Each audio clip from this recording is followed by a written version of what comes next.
నేను అన్నాను అరెస్ట్ చేస్తారని భయమా సార్ అన్న. భయం ఉంటే యాంటిసిపేటరీ బెయిల్ పోతాను, నేను పోలే కదా అన్న. ఇంతవరకు యాంటిసిపేటరీ బెయిల్ పిటిషన్ వేయలేదు, వేయను కూడా. ఎందుకంటే నవ్వుతూ అన్నా, నా జీవితంలో చాలా అనుభవాలు వచ్చాయి, అసెంబ్లీతో సహా. ఒక జైలు అనుభవం రాలే, అది కూడా పోయి చేస్తే నా ఆత్మకథ పూర్తవుతుంది, ఇంకో చాప్టర్ అని చెప్పాను. సో అందువల్ల అరెస్ట్లకు భయపడే వాళ్ళమైతే ఇక్కడ దాకా రాకనే పోయేవాళ్ళం. నేను 30 ఏళ్ల వయసులో యూనివర్సిటీలో అసిస్టెంట్ ప్రొఫెసర్గా ఉన్నప్పుడు Times of India group daily the ఇండిపెండెంట్కు ఒక ఆర్టికల్ రాశారు. అప్పుడు ముఖ్యమంత్రి నెదురుమల్లి జనార్దన్ రెడ్డి పైన glad to see him go అని రాశారు. అప్పుడు చీఫ్ మినిస్టర్ ఆఫీస్ నుంచి వైస్ ఛాన్సలర్ ఫోన్ వస్తే నన్ను పిలిపించాడు. ఏం నాగేశ్వర్ పెళ్ళై 4 ఏళ్ళు అయింది, కొడుకు పుట్టి 1 ఇయర్ కూడా కాలే, ఇప్పుడు మన ఉద్యోగం తీసేస్తే ఏమవుతుంది అన్నాడు. నేను తీసేయమన్నాడు సార్ మీ సీఎంను, ఒక 30 ఏళ్ళు అక్కడ ఇక్కడ ట్యూషన్లు చెప్పుకొని బతుకుతా, 30 ఏళ్ళ తర్వాత కోర్టులో సుప్రీంకోర్టుకి వెళ్ళి ఈ డబ్బులన్నీ తెచ్చుకుంటే జూబ్లీహిల్స్ ఇల్లు కట్టుకుంటా అని చెప్పాను. ఎందుకంటే నాకు అదొకటే మార్గం కనబడుతున్నారు సార్, లేకపోతే లేదని చెప్పిన. అంటే అందువల్ల 30 ఏళ్ళ వయసులోనే భయపడలే, 62 ఏళ్ళ వయసులో భయపడతామా? సో అందువల్ల అది భయపడే ప్రసక్తే లేదు. అరెస్ట్ ఇంతవరకైతే మీకు ఫ్యాక్ట్స్ కూడా చెప్పాలి. ఎందుకంటే ఇక్కడ మాట్లాడిన వాళ్ళు చాలామంది బహుశా టీవీలు మిస్లీడ్ చేసిన రాంగ్ ఇన్ఫర్మేషన్తో కూడా ఉన్నట్టున్నారు. నా దగ్గరికి అరెస్ట్ చేసడానికి ఎవరైతే రాలే ఇప్పటి వరకు, రారని నేను చెప్పను, ఇప్పటి వరకు రాలేదు. హైదరాబాద్కు వచ్చారేమో తెలియదు, మా ఇంటికి రాలే. అయితే అక్కడ తెలంగాణ పోలీస్ ప్రొటెక్షన్కి వస్తే వాళ్ళ ఫోటోలు వేసి మనం మీడియాలో ఆంధ్ర పోలీస్ వచ్చిందని రాశారు. ఆ వీడియోలో ఉన్న వ్యక్తి మన టోలీచెక్ సిఐ. సో అలా కూడా వచ్చాయి వార్తలు. ఆ వార్తలు కూడా ఇట్లాంటి పత్రికల్లోనే వచ్చాయి. పోనీ వీళ్ళు ఇక్కడ మనకు అర్థం కావాల్సింది అంటే, ఒకటి రాజ్యం ప్రభుత్వమే నేరుగా కేసులు పెట్టింది. ఏంటా కేసులు? కులచిచ్చు పెట్టానట. నేను నా మాటలో ఎక్కడ కులమన్న పదమే లేదు, కులచిచ్చు పెట్టాను. పవన్ కళ్యాణ్ మాటల్లో కూడా చెప్పాడు కులం. అసలు నేను ఎక్కడ కులం తీసానో నాకు ఇప్పటికి అర్థం కాలే. ఇప్పుడు ఒక అంశం వచ్చినప్పుడు అనేక మంది భిన్నమైన అభిప్రాయాలు ఉన్నవారు ఆ అంశాన్ని వరకు సమర్థిస్తుంటారు. అది ఏ కులం వాళ్ళైనా కావచ్చు, ఏ ప్రాంతం వాళ్ళైనా కావచ్చు, ఏ రాజకీయ భావాలు ఉన్న వాళ్ళైనా కావచ్చు. ఇప్పుడు దీన్ని మైక్ అనాలి. దీన్ని మైక్ అని ఒక కులం వాళ్ళకి చెప్తే మైకు, ఇంకో కులం వాళ్ళు చెప్తే కాదు స్టిక్ అంటారా? ఒక పార్టీ వాడికి చెప్తా మైకు, ఇంకో పార్టీ వాడికి చెప్తా బాటిల్ అంటారా? ఎవరైనా మైక్ అనాలి. సో దానికి కుమ్ముకైనట్టు కాదని. తర్వాత ప్రాంతం అని కూడా తీశాడు పవన్ కళ్యాణ్. ప్రాంతం అని తీస్తే ఎవరు తీశారు ప్రాంతం? నిజంగా ఇక్కడ వచ్చిన ఇన్ని సంఘాలు ఉన్నాయి, వీళ్ళు తీయలే. తెలంగాణ సంఘాలు మొదలు ప్రాంతం అనే ప్రస్తావనే తీయలే. ఆ ప్రస్తావన తీసింది కూడా ఆ 2 పార్టీల వాళ్ళే. నువ్వు తెలంగాణ వాడివి, ఆంధ్రప్రదేశ్ రాజకీయాల గురించి ఎట్లా మాట్లాడుతావు? అయ్యమ్మ నేను అమెరికా వాడిని, అక్కడ ఓటర్నా, ఆడ మాట్లాడుతున్నా కదా. ఇరాన్ పైన మాట్లాడుతున్నది ఇరాన్ ఓటర్నా? ఇది ఎక్కడ సిద్ధాంతం అయ్యా? మీరైతే ఇక్కడ ఇల్లు కలిగి ఉంటారు, ఆస్తులు కలిగి ఉంటారు, మేము మాట్లాడకూడదంటే ఎట్లా? తెలంగాణలో ఉన్న పుట్టినవాడిని కనుక తెలంగాణ వాడి కనుక మాట్లాడద్దంటే ఎట్లా? అంటే కులం తీసింది మీరు, ప్రాంతం తీసింది మీరు, మళ్ళీ మమ్మల్ని కులము ప్రాంతం తీశారంటున్నారు. ఎంత ఆశ్చర్యమో చూడండి. ఇక అది కులం చిచ్చు పెట్టారని కేసు పెట్టారు, అక్కడ కులం ప్రస్తావన కూడా చేయలేదు నేను. ఇంకో కేసు ఏంటిది? ఈవెన్ నోటీస్ ఇవ్వకుండా కూడా అరెస్ట్ చేయొచ్చు 3 ఏళ్ళు.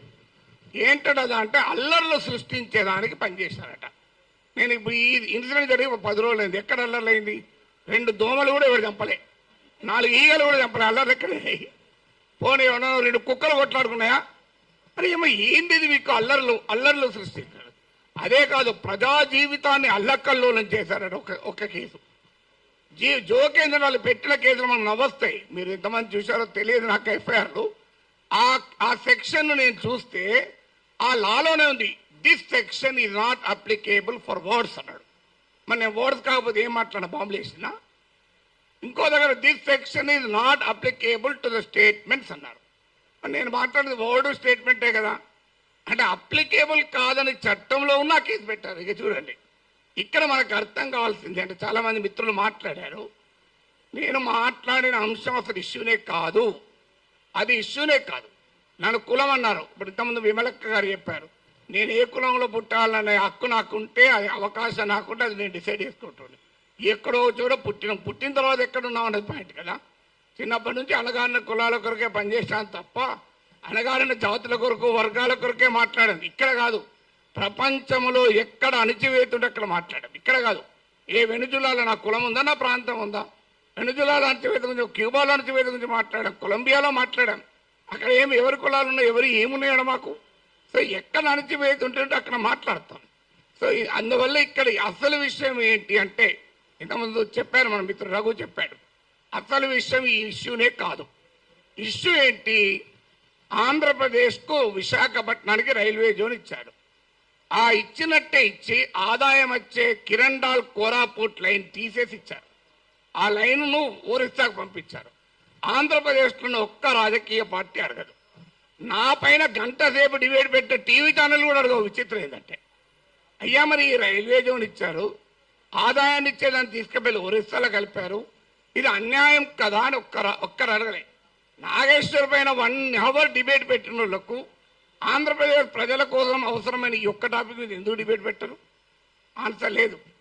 ఇక మీకు మచిలీపట్నం పామర్రు ప్రాంతంలో మీకు విలువైనటువంటి ఆయిల్ అండ్ గ్యాస్ నిక్షేపాల్ని ఓఎన్జీసీ కనుగొంటే అత్యంత చరిత్ర జరిగిన దుర్మార్గ చరిత్ర గల వేదాంతకి ఇచ్చేశారు.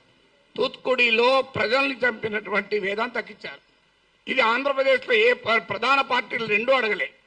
ఇక్కడ నా మీద డిబేట్ పెట్టిన టీవీ వాళ్ళు అడగలే. విచిత్రం ఏంటంటే, కానీ నేను అడిగాను. అది కోపం ఏంటంటే ఇలాంటి ఉదాహరణ 100 చెప్పగలుగుతాను. అందువల్ల పబ్లిక్గా క్వశ్చన్ చేయకూడదు. అందువల్ల ఒక్కసారి బెదిరిస్తే దాన్ని డాక్ట్రైన్ ఆఫ్ చిల్లింగ్ ఎఫెక్ట్ అంటారు. అంటే బెదిరిస్తే వీడు నోరు విప్పడని. కానీ గుర్తుపెట్టుకోవాలి, ఎంత బెదిరిస్తే అంత బిగ్గరగా అడుగుతాం, పని కట్టుకొని కూడా అడుగుతాం. అదే నేను అన్నది. అదే అని యుద్ధం మీరు మొదలు పెట్టారు, నేను ముగిస్తాను అన్నాడు. మళ్ళీ దాన్ని పెట్టుకొని యుద్ధం చేస్తావట అంటాడు. అయ్యా నేను ఏమన్నా అందులో క్లియర్గా నా ప్రజా సమస్యల పైన అన్నా. అంటే ఇప్పుడు ఇంకా దానిపైన కేసు పెట్టలేదు. బహుశా ఎఫ్ఐఆర్ ఛార్జ్ షీట్లు ఆడి చేస్తారో తెలియదు. కానీ ఒక్కడు మాత్రం మళ్ళీ చెప్తున్నాను, మీరు అరెస్ట్ చేసుకుంటారా, కేసులు విత్డ్రా చేస్తారా, చెయ్యరా, అది మీ ఇష్టం. మేము మాత్రం మాట్లాడుతూనే ఉంటాం. We will die but we will not give up our right to free speech అనేది మా మాట. చావనన్నా చేస్తాం కానీ మాట్లాడే హక్కుడు వదులుకోము. నీకే అణిచివేత వేసినా దానికి మేము సిద్ధం. సంతోషం. మీరు వస్తారంటే చెప్పండి, టైము ప్లేస్ కూడా చెప్పండి, ఆడికి వస్తా, కావాలంటే అరెస్ట్ చేసుకోండి. Thank you very much. ఏ కులం కూడా కులంలో అందరూ గుణవంతులు ఉండరు. అలాగే తప్పు చేసినా నేరం చేసినా ఏ కులం కూడా అతను సపోర్ట్ చేయదు. ఇది మాత్రం గుర్తుంచుకోవాలి. కులం కండువాల కింద వచ్చి చేసిన తప్పులను సమర్థిస్తాము అని చెప్పేసి అంటే వ్యవస్థ చూస్తూ ఊరుకోదు, చెప్తూ కొడతది అన్న విషయం మాత్రం ప్రతి ఒక్కళ్ళు గుర్తుంచుకోవాలని అయితే నేను చెప్తాను. ప్రొఫెసర్ నాగేశ్వర్ గారు మాట్లాడినటువంటి మాటలు, ఆయన గాలిపోగేసి చెప్పినటువంటి కబుర్లు పూర్తిగా ఆయన వెనక్కి తీసుకున్న తరువాత పార్టీ అఫీషియల్గా చెప్పింది ఇంకా ఆయన గురించి ఏమీ మాట్లాడొద్దు అని. ఆ తర్వాత ఒక్కళ్ళం కూడా ఆయన గురించి నోరెత్తి మేము ఎక్కడ ఏమీ తప్పు మాట్లాడలా. నిన్న సాక్షాత్తు మా అధ్యక్షుల వారు కూడా ఇలా మాట్లాడటం ఎంతవరకు కరెక్టు, నా గురించి ఆయనకు తెలుసు, ఇట్లా మాట్లాడతారా అని చెప్పేసి ఆయన మాట్లాడిన అంశం కూడా మనందరం చూసాం. కానీ నిన్నేమో కొందరు మా కులాన్ని అంటారా, మా కుల మేధావిని అంటారా అని చెప్పేసి కొందరు వచ్చి ప్రెస్ మీట్లు పెట్టి మాట్లాడారు పవన్ కళ్యాణ్ గారి గురించి ఇష్టం వచ్చినట్లుగా. అలాగే ఇంకొకళ్ళు ఎవరో వచ్చి ఏదో మందుల శామ్యులు అంట, మాట్లాడే మాటలు కూడా జాగ్రత్తగా రావట్లేదు. నువ్వెలా నాయకుడివి, నిన్నెలా నాయకత్వంగా సపోర్ట్ చేస్తున్నారు నాకు అర్థం కావట్లేదు. నువ్వు మాట్లాడేటువంటి మాటలో ఆ భాషలోనే చెప్పాలని ఉంది కానీ మా పార్టీ ఒప్పుకోదు. నువ్వు మాట్లాడిన ఒక డిప్యూటీ సీఎం గారిని, ఆంధ్రప్రదేశ్ డిప్యూటీ సీఎం గారిని ఒక పార్టీ అధ్యక్షుని వాడు వీడు అని చెప్పేసి మాట్లాడేంత ఒంటి కొవ్వు నీకుందేమో కానీ నీ మాటలు నీ భాషలను సమాధానం చెప్పాలని మాకు అనిపిస్తూ ఉన్నా సరే మేము మా పార్టీ కట్టుబడి ఉంటాం. కాబట్టి మా అధ్యక్షులు వారు ఎవరిని కూడా అట్లాంటి భాషతో పరుష పదజాలంతో స్పందించడాన్ని ఆయన ఎంకరేజ్ చేయరు. కాబట్టి వాడికి వీడికి వీడి భాష వాడి భాషలో చెప్పడం మానేసి వారు వీరిని గౌరవించడం అలవాటు చేసుకున్నాం. కాబట్టి దయచేసి తెలంగాణ వాదులందరూ కూడా ఒక విషయాన్ని గమనించుకోవాలి. అన్నదమ్ముల్లాగా కలిసి ఉందాం అని క్లియర్గా పవన్ కళ్యాణ్ గారు అప్పుడు ఇప్పుడు చెప్తూ ఉంటారు.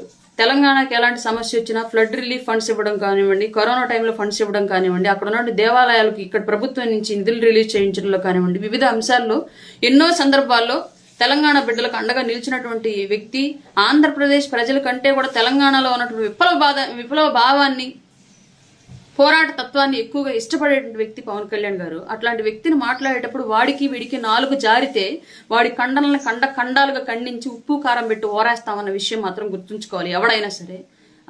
ఆయనకు చెప్తూ ఉన్నాను, మాట్లాడే భాష మందుల శామ్యులు అనే ఆయనకి తెలంగాణ వాదులందరూ కూడా తెలంగాణ వ్యక్తులందరూ కూడా తప్పుడు మాటలు మాట్లాడే వాళ్ళని ఎవరిని ఎంకరేజ్ చేయరు, అబద్ధపు మాటలు మాట్లాడే వాళ్ళని ఎవరిని ఎంకరేజ్ చేయరు. తెలంగాణ వాళ్ళు ఎప్పుడు అబద్ధపు మాటలు మాట్లాడరు, తప్పుడు మాటలు మాట్లాడరు. అది తెలంగాణ వాదం కాదు, తెలంగాణ విధానం కాదు, తెలంగాణ ప్రజల యొక్క విధానం కాదు. ఎవరో ఒకళ్ళు వచ్చి తప్పుడు మాట మాట్లాడితే ఆ తప్పును వెనక్కి తీసుకోండి, లేదంటే ఆధారాలు చూపించండి అని చెప్పేసి మేము అడిగాము. వాళ్ళ దగ్గర ఆధారాలు లేవు, వాళ్ళు గాలి పోగేసి కబుర్లు చెప్పారు కాబట్టి ఆ విషయం వాళ్ళకు కూడా తెలుసు కాబట్టి వాళ్ళ మాటలు వాళ్ళు వెనక్కి తీసుకున్నారు. అక్కడతో ఆ టాపిక్ అయిపోయింది. దాన్ని మళ్ళీ గెలుక్కొని పెద్ద చేద్దాము అంటే తర్వాత గీక్కుంటే పుండు పెద్దదైతే తర్వాత కలిగి నొప్పిని తట్టుకోవడం ఎవరి వల్లది. ఎవరైతే ఇవాళ మిమ్మల్ని అందరినీ రెచ్చగొట్టి ముందుకు తీసుకొస్తున్నారో వాళ్ళకి చెప్తున్నాం ఈ విషయాన్ని. నేరస్తుడికి కులం లేదు, తప్పు చేసిన వాడికి కులం లేదు. ఏ కులంలోనూ అందరూ బుద్ధిమంతులు ఉండరు. ఏ కులం కూడా తమ కులం నుంచి చేసినటువంటి తప్పుని సమర్థించదు, తప్పుడు వ్యక్తులు సమర్థించదు. ఈ విషయం గమనించుకొని నాలుక కాస్త జాగ్రత్తగా పెట్టుకుంటే మంచిదండి. మందుల శామ్యూల్ గారు, మీ భాషలో చెప్పాలని ఉన్నప్పటికీ కూడా మా అధ్యక్షుల వారికి రెస్పెక్ట్ ఇచ్చి మాత్రమే మీ భాషని కంట్రోల్ చేసుకుని మా భాషలో మాట్లాడుతున్నాం.